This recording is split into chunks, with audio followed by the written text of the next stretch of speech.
ಲತೆಗಿನಾದ ದ್ರೌಪದಿ ಕಾಯ್ದ ಕೋಳಲ್ನಾಡೈ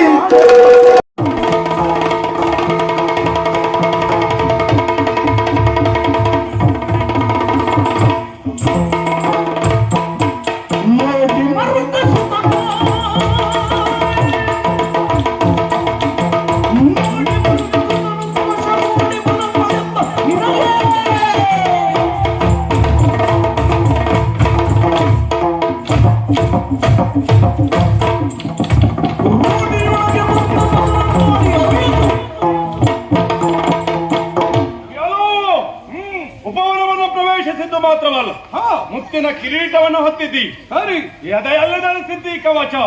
ಇಲ್ಲಿವರೆಗಾಗಿ ಬಂದಿಯಲ್ಲ, ಯಾರು ನೀನು? ಯಾಕೆ ಬಂದು ಹೇಳು? ನನ್ನ ಪರಿಚಯ ಬೇಕಾ?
ಎಲ್ಲ ಕಪ್ಪಿಗೆ ಮೆಚ್ಚಬೇಕು ಮೆಚ್ಚಬೇಕು. ಹೌದಾ? ಯಾರಿಗೆ? ಹ. ಕಪಿಯಾದಂತ ನಿನಗೆ ಹೌದಾ? ಕಾರಣ ಏನು ಗೊತ್ತುಂಟ? ಏನು? ವನಕ್ಕೆ ಮಂಗ ಬರುವುದು ಹ. ಸಹಜವಾದದ್ದು, ಅದು ಅಭ್ಯಾಸ, ಹ. ರೂಢಿಯ ಕ್ರಮ ಅದು. ವನಕ್ಕೆ ಬರದೆ ಹ. ವನದಲ್ಲಿ ಇರದೆ ಹ. ಮಂಗ ಮನೇಲಿ ಇರ್ತದೆ. ನಿಮ್ಮ ಅರಮನೆ ಸೇರುವುದಲ್ಲ ಮತ್ತೆ ಹಾ. ಆ ಬಗ್ಗೆ ನನಗೆ ವಿರೋಧ ಇಲ್ಲ, ಹಾ. ವಿರೋಧತನವಲ್ಲ, ನಾನು ಮಾಡುವುದಿಲ್ಲ. ಆದ್ರೆ ಏನು? ಮಂಗನಾದಂತ ನೀನು ಮರದಲ್ಲಿರುವಂತ ಹಣ್ಣು ಅಥವಾ ಬೇಕಾದಂಥದ್ದನ್ನ ತಿನ್ನುವುದು, ಹಣ್ಣು ಕಾಯೆಲ್ಲ ತಿನ್ನುವುದು, ಹೊಟ್ಟೆ ತುಂಬಿಸಿಕೊಳ್ಳುವುದು, ಅದು ಪದ್ಧತಿ. ಆ ಬಗ್ಗೆ ನನಗೆ ಆಕ್ಷೇಪವನ್ನು ಹೇಳುವವನಲ್ಲ. ನೀನು ಮಾಡಿದ್ದೇನು? ನಾವು ನೆಟ್ಟಿ ಬೆಳೆಸಿದಂತ ಗಿಡವನ್ನೆಲ್ಲ ಕಿತ್ತು ಬೀಸಾಡಿದೆ. ಅದು ಬೆಳೆಸ್ಲಿಕ್ಕೆ ಎಷ್ಟು ಶ್ರಮ ಬೇಕು ಗೊತ್ತುಂಟ? ಹೌದಾ? ಮತ್ತೆ ನೀರು ಹಾಕಬೇಕು, ಕೆಲವು ಕಡೆ ನೀರು ಇರುವುದಿಲ್ಲ, ಎಲ್ಲಿಂದ ತಂದು ಹಾಕ್ಬೇಕಾಗ್ತದೆ. ಅಂತ ಪರಿಸ್ಥಿತಿ ನಿಮ್ಮ ನಾಡಿನಲ್ಲಿ ನೀರಿಗೂ ಬರ ಬಂತ? ನಮ್ಮ ನಾಡಿನಲ್ಲಿ ಅಂತ ಅಲ್ವಾ? ಅಂದ್ರೆ ಅಂತ ಒಂದು ಪರಿಸ್ಥಿತಿ ಬಂದ ಮಂಗ ಅಲ್ಲಿ ಹೋದ್ರೆ ಏನಾಗ್ತದೆ? ಅಂತ ಪರಿಸ್ಥಿತಿ ಇಲ್ಲ. ಇಲ್ಲಿಲ್ಲ, ಇಲ್ಲಿ ಬರ್ಲಿಲ್ಲ ಅಲ್ಲ? ಇಲ್ಲಿಲ್ಲ, ಎಲ್ಲಾದ್ರೂ ನಡೆದು ಹೋದ್ರೆ ಸಮೃದ್ಧವಾಗುಂಟು. ಆ ಬಗ್ಗೆ ಯೋಚನೆ ಮಾಡು. ಈಗ ನೀನು ಮಂಗ, ನೀನು ನನ್ನ ಪರಿಚಯವನ್ನ ಕೇಳುವುದಕ್ಕೆ ಮುಂದಾದೆ. ಕ್ಷೀರ ಸಾಗರ ಮಧ್ಯದಲ್ಲಿ ಶೋಭಿಸುತ್ತಿರುವಂತ ಇದೇ ದ್ವಾರಕಾ ಪಟ್ಟಣ ದುರ್ಗಮವಾದಂತ ದುರ್ಗವನ್ನೇ ನಿರ್ಮಿಸಿ ಯಾದವರಿಗೊಂದು ನೆಲೆ ಬೆಲೆಯನ್ನು ತೋರಿಸಿಕೊಂಡಂತ ಬಲರಾಮ ಕೃಷ್ಣ ಎನ್ನುವರು, ಅದರಲ್ಲಿ ಹಲಧರ ಎನಿಸಿಕೊಂಡಂತ ಶೂರ ಧೀರ ರಣಗಂಭೀರ ಬಲರಾಮ ಅಂದ್ರೆ ನಾನೇ. ನನ್ನೆಲ್ಲ ಸಾಮರ್ಥ್ಯ ಉಂಟು. ಹೌದಾ? ಹಾಗೇ ನನ್ನನ್ನು ಕರೀತಾರೆ. ಅದೊಂದು ಕೆಳಗಿಟ್ರೆ ನಿನ್ನ ಸಾಮರ್ಥ್ಯ ಏನು ಎಷ್ಟು ಅಂತ ಈಗ ನಿನ್ನಲ್ಲಿ ಕೇಳುದು. ಇದೊಂದಿದ್ರೆ ಮಾತ್ರ ಬಲ ಅಂತೆ. ಅದು ಹಲಧರ ಅಂತ ಹೇಳ್ತಾರೆ, ಕೇಳಿದ್ದೇವೆ ನಾವು. ಈಗ ಮಂಗ, ನಿನ್ನ ಹೆಸರೇನು? ಈ ರೀತಿ ಹಾಳು ಮಾಡ್ತಾ ಇದ್ದೀಯಲ್ಲ, ನೀನು ಮತ್ತೆ ಏನಾದ್ರು ಕರೀಲಿಕ್ಕೆ ಇದ್ರೆ ಹೇಳು. ನೀನು ಯಾರು ಅಂತ ಹೇಳ್ಬೇಕಾ? ಹೌದು, ಹೇಳಬೇಕಾ? ಶ್ರೀರಾಮ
ಪರಾಕ್ರಮಿ ನಿನ್ನ ಬಲವಾ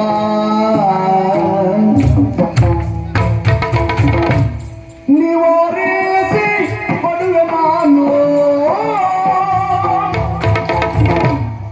ಶ್ರೀರಾಮಚಂದ್ರನನ್ನು ಸೇವೆಯ ದೈವ ಮಾರುತಿ ಎಂಬವನು ನಾನು ಮಾರುತಿ ಎಂಬವನು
ಅಪ್ಪ ನಿನ್ನ ಸೊಕ್ಕೆ ಕಾಡ ಕಪಿ ಸಾಮಾನ್ಯವಾದಂತಹ ಮಂಗ ಅಂತ ಭಾವಿಸಿಕೊಂಡಿದ್ದೀಯ?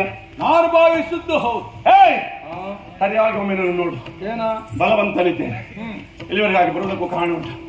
ನನ್ನೊಡೆದಾದಂತಹ ಶ್ರೀರಾಮಚಂದ್ರ ಈ ರೇಣು ಲೋಕದಲ್ಲಿ ದೇವನೆಂದೆನಿಸಿಕೊಂಡವ. ಬಂದೆ, ವಿಚಾರ ಕೇಳಿದೆ. ಹೆಸರು ಬಲರಾಮ ಅಂತ. ಹೌದೌದು, ಇದೇ ಆಕ್ಷೇಪ ನಮ್ಮ ದ್ವಾರಕೆಯ ಪಟ್ಟಣ ದೊರೆ ಬಲರಾಮ ಬಲಭದ್ರ ಹಲದರ. ಓಹೋ ನೀನೇ ಅದು? ನಾನೇ ನಿನ್ನ ನಿರೀಕ್ಷೆಯಲ್ಲೇ ಆಯ್ತವ ನಾನು. ಹೌದಾ? ಬಲರಾಮ ಇದೇ ಆಗುದಿಲ್ಲ ನಮಗೆ. ಬಲರಾಮ ಹಾ ಯಾಕೆ ಆಗುದಿಲ್ಲ? ನನ್ನ ಒಡೆಯ ನಾನೇನು ಮಾಡಲಿಲ್ಲ. ನಿನಗೂ ನನಗೂ ಪೂರ್ವ ದ್ವೇಷ ಇಲ್ವೇ ಇಲ್ಲ. ವಿಚಾರ ಏನು ಕೇಳು. ಈಗಾಗಲೇ ಪ್ರಪಂಚ ಮುಖಕ್ಕೆ ಮರ್ಯಾದಾ ಪುರುಷೋತ್ತಮನೆಂದೆನಿಸಿಕೊಂಡಂತಹ ಶ್ರೀರಾಮಚಂದ್ರ ಅವನ ಹೆಸರನ್ನ ಇರಿಸಿಕೊಳ್ಳುವುದರ ಜೊತೆಗೆ ಬಲ ಎನ್ನುವಂತಹ ಶಬ್ದ ಬಳಸಿದೆಯಲ್ಲ, ಅದರ ಕುರಿತಾಗಿ ಆಕ್ಷೇಪ ನಮ್ಮದು. ಒಬ್ಬನೇ ರಾಮ, ಮತ್ತೊಬ್ಬ ರಾಮ ಆಗುವುದಕ್ಕೆ ಸಾಧ್ಯ ಇಲ್ಲ. ಆದ್ದರಿಂದ ನಿನ್ನನ್ನು ಕರೆಸಿಕೊಳ್ಳುವಂತಹ ಉದ್ದೇಶದಿಂದ ಇಂತಹ ಕಾರ್ಯವನ್ನು ಮಾಡಿದ್ದೇನೆ. ಹೌದಾ? ಹಾಗಿದ್ರೆ ಏನು ಅಂತ ನೋಡೋಣ.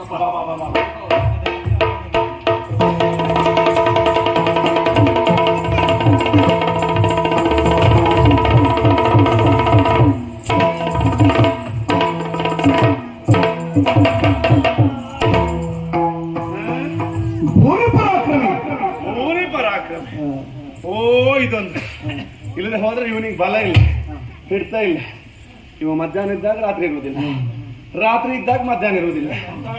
ಅದಕ್ಕೆ ಒಂದು ಹಿಡಿತಕ್ಕೆ ಒಂದು ಬಿಟ್ರೆ ಹಾಗೆ ಹೇಳ್ಬೇಡ. ನಿನಗೆ ಹೇಳುದು ಪ್ರಚಾರ ಇರುವುದ ಹೇಳುತ್ತೆ.